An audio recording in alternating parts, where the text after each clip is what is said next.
প্রত্যেকটা মানুষ যার জীবন আছে, যে এই দুনিয়ার মধ্যে পদার্পণ করেছে, মহান রবের ডাকে একদিন না একদিন সাড়া দিতে হবে। কথা বলেন ঠিক কিনা?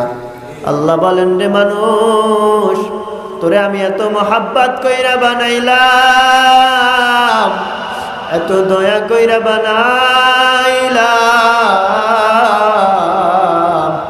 তুই চিন্তা করিয়া দেখ, তোর হায়াত 50 বছর বাঁচবি, 70 বছর বাঁচবি, মনে করছো না না ছোট্ট বাচ্চা মায়ের সামনে দিয়ে বিদায় হয়ে যায় কি যায় না ভাই?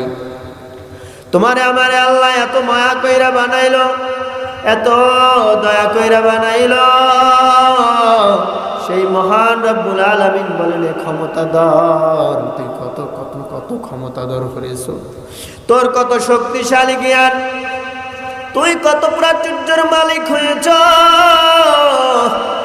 আমি আল্লাহ পাক রব্বুল আলামিন তোকে দুনিয়ায় পাঠাইলাম, দুনিয়ার মধ্যে তোকে পাঠাইলাম রে বান্দা, তুই চক্ষুটা বন্ধ কর, বন্ধ করিয়া তোর আপন আপন যাদেরকে তুই এত আপন ভাবো, যাদের জন্য মাথার গাম পায়ে ফালাইলা,